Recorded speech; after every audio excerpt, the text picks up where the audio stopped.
Hello everyone, welcome to spark academy YouTube channel. இந்த வீடியோவில் நாம் தொடர்ந்து வட்டார கல்வி அலுவலர் போட்டித் தேர்வில் கேட்கப்பட்ட கணித வினாக்கள் பார்த்துட்ருக்கோம்.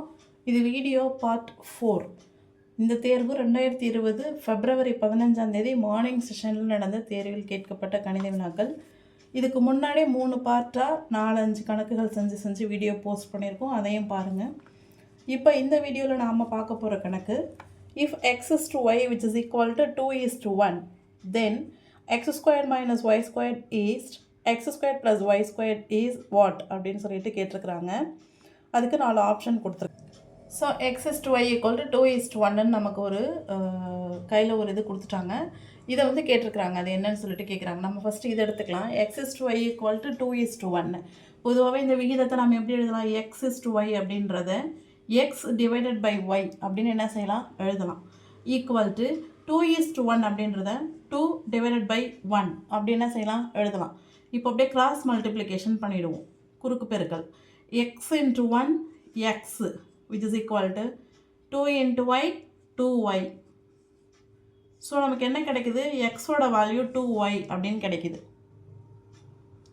ஸோ எக்ஸோட வேல்யூ 2y அப்படின்னு சொல்லிட்டு நாம் இதில் சப்ஸ்டியூட் பண்ண போகிறோம். இது ஒரு ஸ்க்ரீன்ஷாட் எடுத்துக்கோங்க, இதை அழைச்சிடலாம். ஸோ நமக்கு ஃபைனலாக கிடச்சிருக்க வேல்யூ எக்ஸ் ஈக்குவல் டு 2yன்னு கிடச்சிருக்கு.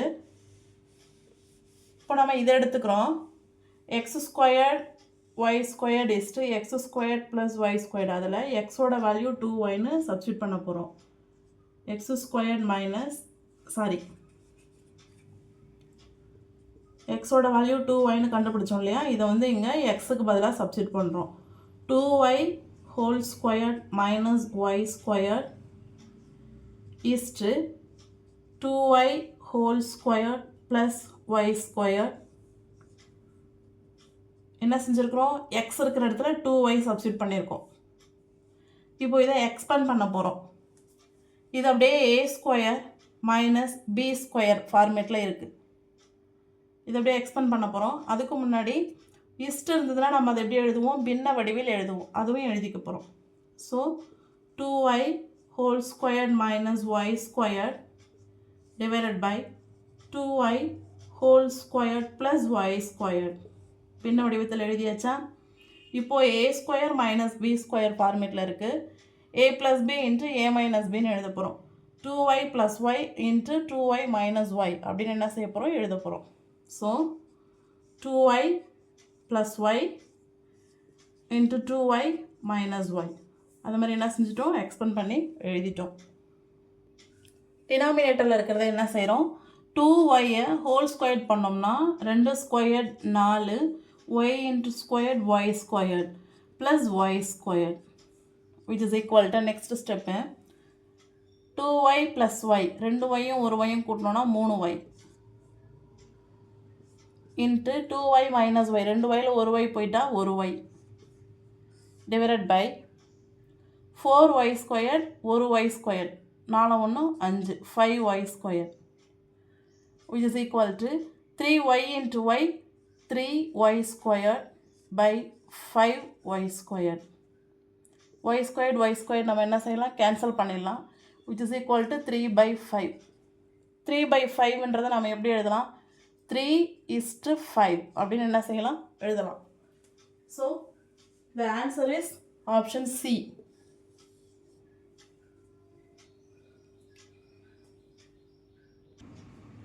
நெக்ஸ்ட் நம்ம பார்க்க இருக்கிற கணக்கு, find the area of the quadrilateral whose vertices take in order are -4, -2, -3, -5, 3, -2 and 2, 3. அதாவது -4, -2, -3, -5, 3, -2 மற்றும் 2, 3 ஆகிய புள்ளிகளை முறையாக கொண்ட நாற்கரத்தின் பரப்பளவை காண்க அப்படின்னு சொல்லிட்டு கொடுத்துருக்குறாங்க. 4 ஆப்ஷன்ஸ் கொடுத்துருக்குறாங்க. ஸோ இதான் அவங்க கொடுத்துருக்குற சம். -4, -2, -3, -5, 3, -2, 2, 3 இதை மாதிரி இருக்கிற 4 புள்ளிகளை கொடுத்துட்டு அதுக்கு 4 புள்ளிகள் இருக்கிறதால அது வந்து நாற்கரம் அப்படின்னு நம்ம வந்து அசைம் பண்ணிக்கலாம். நாற்கரத்தோட பரப்பளவு வந்து அவங்க கேட்டிருக்கிறாங்க. ஸோ நமக்கு வந்து அடிப்பக்கம், உயரம், மூளை விட்டம் இதை மாதிரி கொடுத்து நம்ம பரப்பளவு கண்டுபிடிக்கிறது வந்து மென்சுரேஷன் டாப்பிக்கில் வந்துடும், அளவியல் அந்த டாப்பிக்கில் வந்துடும். இது வந்து பாயிண்ட்ஸ் கொடுத்துருக்குறாங்க, கோஆர்டினேட் ஜியாமெட்ரி டாப்பிக்கில் இது வந்து வருது. ஸோ இதுக்கு வந்து ஒரு ஃபார்முலாவும் நமக்கு வந்து இருக்குது. அந்த ஃபார்முலா தெரிஞ்சால் தான் இந்த நாற்கரத்தின் பரப்பளவு நம்ம வந்து என்ன செய்ய முடியும், கண்டுபிடிக்க முடியும், குவாட்ரிலேட்டரல். ஸோ நம்ம வந்து இதுக்கு பரப்பளவு கண்டுபிடிக்கிறதுக்கான ஃபார்முலா என்ன அப்படின்னு பார்த்தோம்னா A = 1/2 அப்படின்னு போட்டுக்கணும். அடுத்தது modulus x1 x2 x3 x4 மீண்டும் x1, அதே மாதிரி y1 y2 y3 y4 மீண்டும் y1, மாடுலஸ் க்ளோஸ் பண்ணிடுறோம். ஸோ இதுதான் வந்து நாற்கரத்தின் பரப்பளவு கண்டுபிடிக்கிறதுக்கான ஃபார்முலா. இந்த ஃபார்முலா நமக்கு தெரிஞ்சிச்சு அப்படின்னா டக்குன்னு இதை வந்து என்ன செஞ்சிடலாம், நம்ம வந்து ஏரியா வந்து கண்டுபிடிச்சிடலாம். சரி, ஓகே. இப்போ x1 x2 x3 x4லாம் இருக்குது, அதெல்லாம் என்ன அப்படின்னு சொல்லிட்டு நமக்கு வந்து தெரியும். அதுக்கு தான் அவங்க கொடுத்துருக்குற பாயிண்ட்ஸ் வந்து ஃபஸ்ட்டு பாயிண்ட் வந்து நம்ம என்ன எடுத்துக்கிறோம், x1 y1 x2 y2 x3 y3 x4 y4. இந்த பாயிண்ட்ஸ் வந்து அந்த மாதிரி நம்ம டிஃபைன் பண்ணி எடுத்துக்கிறோம். இப்போ இந்த ஃபார்முலாவில் நாம் என்ன செய்ய போகிறோம், சப்ஸ்டிட் பண்ண போகிறோம்.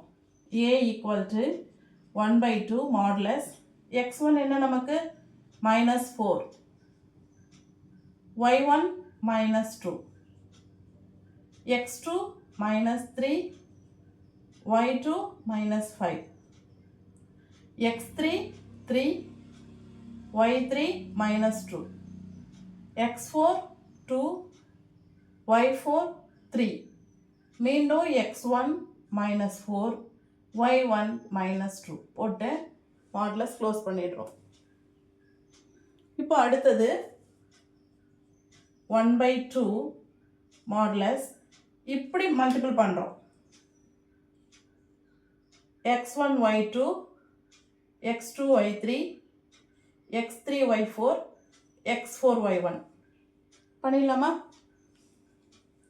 So minus into minus plus 4 5 20, minus into minus plus 3 2 6, plus plus plus 3 9, plus into minus minus 2 2 4. இது போட்டாச்சா? அடுத்தது ஒரு மைனஸ் சிம்பிள் போடணும். போட்டுட்டு இப்போ என்ன செய்யணும்னு பாருங்கள். y1 x2 y2 x3 y4 x4 y4 x1 y3 x4 y4 x1 இந்த ரிவர்ஸ் ஆர்டரில் மல்டிபிள் பண்ணுறோம். Minus into minus plus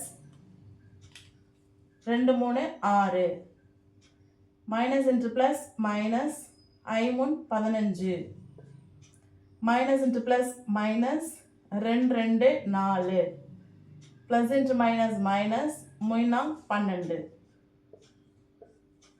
modulus close பண்ணிடலாம். நெக்ஸ்ட் அடுத்த ஸ்டெப்பில் இதை வந்து சிம்பிளிஃபை பண்ணிட வேண்டியதான். இது மூணுமே ப்ளஸில் இருக்குது. 20 6 26 26 9 35, 35 மைனஸ் 4 31. இந்த மைனஸ் இது மட்டும்தான் ப்ளஸில் இருக்குது ப்ராக்கெட்குள்ளே. இது 3 மைனஸில் இருக்குது. இது 3ஐயும் கூட்டிக்கலாம். 15 நாளும் 19, 19 12 31, மைனஸ் 31. மைனஸ் 31ல் ப்ளஸ் 6 போயிட்டா மைனஸ் 25 வரும். இங்கே ஆல்ரெடி ஒரு மைனஸ் இருக்குது. மைனஸ் இன்ட்டு மைனஸ் ப்ளஸ், அப்போ ப்ளஸ் 25 வந்துடும். மாடுலஸ் க்ளோஸ் பண்ணிடுறோம். இந்த இடம் பாருங்கள், இது மூணுமே மைனஸ்ன்றதால இது மூணையும் கூட்டிக்கிறோம். மைனஸ் 31 வரும். இங்கே ப்ளஸ் 6 இருக்குது. மைனஸ் 31ல் ப்ளஸ் 6 போயிட்டா மைனஸ் 25 வரும். இந்த மைனஸ் இருக்குது. Minus into minus plus 25. So அடுத்த ஸ்டெப்பு பார்த்தோன்னா 1/2 31 25 50 56. இப்போ சிம்பிளிஃபை பண்ணிடலாம். 1 2 2 2 4 8 2 16. So the answer is 28 unit. Option பார்த்தோன்னா option B is right answer. அடுத்து நாம் பார்க்க போகிற கணக்கு, ஒரு தொகைக்கு 2.5 வருடங்களில் 12% வட்டி விகிதத்திலான தனி வட்டி அதே தொகைக்கு 3½ வருடங்களில் 10% வட்டி விகிதத்திலான தனி வட்டியை காட்டிலும் 40 குறைவு. அந்த தொகை எவ்வளவு அப்படின்னு கேட்டு 4 ஆப்ஷன் கொடுத்துருக்குறாங்க. இந்த கணக்கை மறுபடியும் நல்லா கவனிச்சோன்னா நம்மக்கிட்ட இருக்கிற அசல் தொகை ஒன்று தான், ஒரு அமௌண்ட்டு தான் பி. அந்த ஒரு அமௌண்ட்டுக்கு 2½ வருஷத்தில் 12% வட்டி போட்டோம்னா ஒரு தனி வட்டி கிடைக்கும் இல்லையா? ஒரு சிம்பிள் இன்ட்ரெஸ்ட் என்ன செய்யுது கிடைக்குது. இந்த சிம்பிள் இன்ட்ரெஸ்ட் வந்து கம்மியாக இருக்குது. எதை விட கம்மியாக இருக்குன்னா, இதே பிரின்சிபல் அமௌண்ட்டுக்கு 3½ வருஷத்துக்கு 10% அப்படின்னு போட்டோம்னா அப்போ ஒரு சிம்பிள் இன்ட்ரெஸ்ட் கிடைக்குது. அந்த சிம்பிள் இன்ட்ரெஸ்ட்டை விட இது வந்து 40 ரூபாய் கம்மியாக இருக்குது. இதுதான் அதிகமாக இருக்குது. அப்போ இங்கே ப்ளஸ் போடுவோம். இந்த சிம்பிள் இன்ட்ரெஸ்ட் அதிகமாக இருக்குது. இதை விட இந்த தனி வட்டி வந்து 40 ரூபாய் கம்மியாக இருக்குது. அதாவது இந்த சிம்பிள் இன்ட்ரெஸ்ட் வந்து ஒரு 500 ரூபாய் அப்படின்னா இந்த சிம்பிள் இன்ட்ரெஸ்ட் வந்து 460 ரூபாய் தான் வருது. இப்போ வித்தியாசம் புரியுதா? இதுதான் அதிகமாக இருக்குது, இது 40 ரூபாய் கம்மியாக இருக்குது. ஸோ அப்போ அது கூட 40 ப்ளஸ் பண்ணால் இந்த சிம்பிள் இன்ட்ரெஸ்ட் வந்துடும்.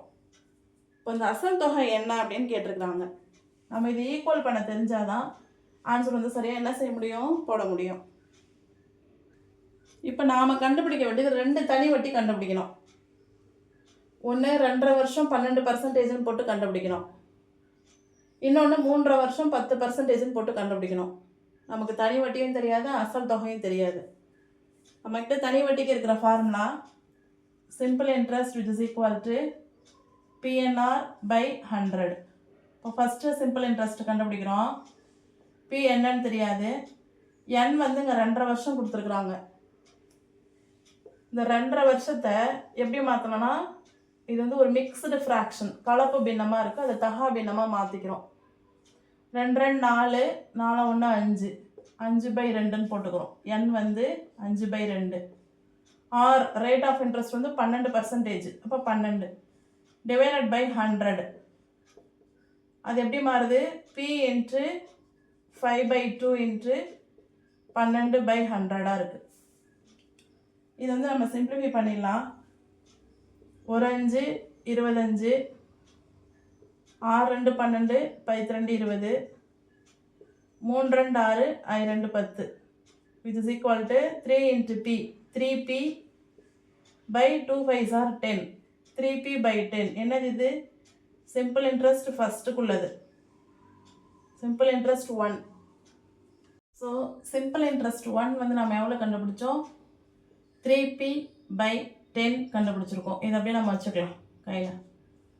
அடுத்தது சிம்பிள் இன்ட்ரெஸ்ட் 2 கண்டுபிடிக்க போகிறோம். அதுக்கு வந்து இந்த வருஷத்தை இதை மாதிரி மாற்றிக்கணும். ஏன்னா இது வந்து மிக்ஸ்டு ஃப்ராக்ஷனாக இருக்குது. 3 2 6, 6 1 7, 7/2 தான் என். ஓகேவா? இப்போ சிம்பிள் இன்ட்ரெஸ்ட் 2 கண்டுபிடிக்க போகிறோம். பி என் வந்து 7/2, ஆர் வந்து 10% டிவைடட் பை 100. அதாவது பி இன்ட்டு 7/100 இன்ட்டு 10/100. ஒரு 0 அடிச்சிடலாம். மீதி இருக்கிறது 7 இன்ட்டு பி 7P, 2 இன்ட்டு 10 20. இது வந்து என்ன? Simple interest 2. நமக்கு வந்து கணக்கில் 2 சிம்பிள் இன்ட்ரெஸ்ட் கண்டுபிடிக்கணும்னு சொன்னோம். அதே மாதிரி சிம்பிள் இன்ட்ரெஸ்ட் 1ம் கண்டுபிடிச்சிட்டோம், சிம்பிள் இன்ட்ரெஸ்ட் 2வும் கண்டுபிடிச்சிட்டோம். இங்கே வந்து இதை நோட் பண்ணிக்கலாம். சிம்பிள் இன்ட்ரெஸ்ட் 2 வந்து 7P/20. இப்போ இது ரெண்டையும் ஒப்பிடணும். ஒப்பிடும்பொழுது அவங்க என்ன சொல்கிறாங்கன்னா, ஒரு தனி வட்டியை விட இன்னொரு தனி வட்டி 40 குறைவாக இருக்குன்றாங்க. அதாவது இந்த சிம்பிள் இன்ட்ரெஸ்ட் 2வை விட சிம்பிள் இன்ட்ரெஸ்ட் 1 வந்து 40 ரூபாய் கம்மியாக இருக்கும். சிம்பிள் இன்ட்ரெஸ்ட் 2 வந்து ஒரு 100 ரூபாய் அப்படின்னு எடுத்துக்கிட்டோன்னா, சிம்பிள் இன்ட்ரெஸ்ட் 1 வந்து 60 ரூபாய் 40 ரூபாய் கம்மியாக இருக்கும். அப்போ இதை நம்ம எப்படி சமப்படுத்த முடியும்? இது 100 ரூபாவாக இருக்குது, இது 60 ரூபாவாக இருக்குது. சமமாக அது கிடையாது. அப்போ 60 ரூபாவை வந்து 100க்கு சமப்படுத்தணும்னா என்ன செய்யணும்? அது கூட எவ்வளோ கூட்டணும்? 40 ரூபாய் கூட்டணும். அதனால தான் இந்த சிம்பிள் இன்ட்ரெஸ்ட்டோட 40 ரூபாய் கூட்டுறது. ஏன்னா அவங்க 40 ரூபாய் கம்மியாக இருக்குன்னு சொல்லியிருந்தாங்க. இப்போது இந்த டேர்மும் ஈக்குவல் தான். இப்போ சிம்பிள் இன்ட்ரெஸ்ட் 1 நம்ம என்ன கண்டுபிடிச்சோம்? 3P/10 + 40ன்னு கண்டுபிடிச்சோம். 3P/10 தான் சிம்பிள் இன்ட்ரெஸ்ட் 1. சிம்பிள் இன்ட்ரெஸ்ட் 2 என்ன? 7p/20. இப்போ என்ன பண்ணுறோம், 40 ரூபாவை இங்கேயே வச்சுக்கிறோம். ஈக்குவல்ட்டு இங்கே இருக்குது, 7p/20 இங்கே இருக்குது. இந்த ப்ளஸ் 3p/10 இங்கே வந்தால் மைனஸ் 3p/10 மாறிடுது. இப்போ ரெண்டுத்துக்கும் எல்சிஎம் எடுக்கிறோம். இங்கே 20 இருக்குது, இங்கே 10 இருக்குது. இதை 20 மாற்றணும்னா 2ஆல் பெருக்கணும். அதே 2ஆல் மேலே பெருக்கணும். 2 10 20 ஆகிடும். 2 × 3p 6p ஆகிடும். ஸோ அதை நம்ம எழுதிக்கலாம். இந்த 20 இங்கே இருக்குது, மேலே இருக்க 7p அப்படியே போட்டுக்கிறோம். Minus 2 10 20, 2 × 3p 6p, 7p - 6p 1p divided by 20. இங்கே ஒரு 40 அப்படியே வந்துகிட்டே இருக்கும். நமக்கு தேவை p தான்.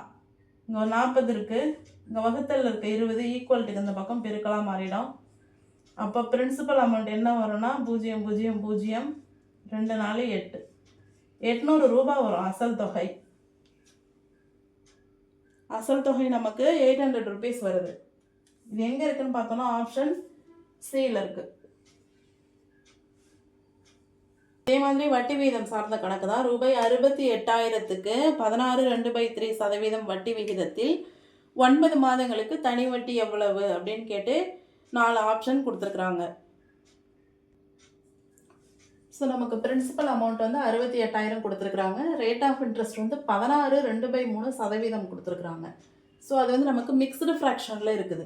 அப்போ நம்ம ரேட் ஆஃப் இன்ட்ரெஸ்ட்டை வந்து நம்ம இம்ப்ராப்பர் ஃப்ராக்ஷனாக கன்வெர்ட் பண்ணிக்கணும் ஃபஸ்ட்டு. அப்போது 3 16 48, 48ஓட 2 கூட்டினோம்னா 50/3% மாற்றிக்கிட்டோம் ரேட் ஆஃப் இன்ட்ரெஸ்ட்டை. அடுத்தது n வந்து நம்ம எப்போவுமே வருஷத்தின் அடிப்படையில் தான் செய்வோம். n = 1 ஆண்டு, n = 2 ஆண்டு, n = 3 ஆண்டு அப்படி தான் போடுறது நம்ம வழக்கம். ஆனால் இங்கே வந்து 9 மந்த்ஸ் மாதங்களில் கொடுத்துருக்குறாங்க. அப்போ மாதத்தை வருடமாக மாற்றணும்னா 12 மாதத்தால் வகுக்கணும். ஏன்னா 12 மாதம் தான் ஒரு வருடம்.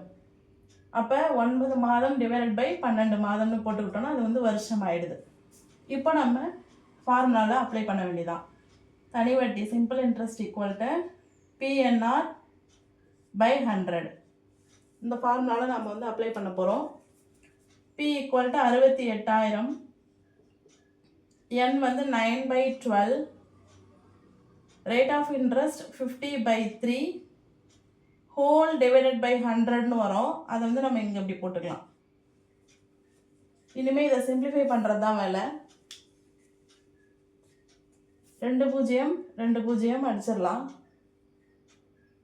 இங்கே வந்து 1 3 3 3 1 3 4 3 12, 1 4 1 4 4 7 4 28, இந்த 0 இங்கே வந்துடும். 170 பெருக்கல் 50, 170 பெருக்கல் 50. இது ரெண்டையும் மல்டிபிள் பண்ணோம்னா 0 0 5 35, 5 5 5 3 8. அதாவது சிம்பிள் இன்ட்ரெஸ்ட் எவ்வளோ வருது, 8,500 ரூபாய் வருது. So option A is the right answer. இதோட 2020 February 15 மார்னிங் செஷனில் நடந்த வட்டார கல்வி அலுவலர் தேர்வில் கேட்கப்பட்ட கணித வினாக்கள் எல்லாமே நாம் ஒரு கிளான்ஸ் வந்து பார்த்துட்டோம். அடுத்தது 16ஆம் தேதி நடந்த எக்ஸாம்ஸ் மேக்ஸ் கொஷின்ஸ் வந்து அடுத்தடுத்த வீடியோஸில் பார்க்கலாம்.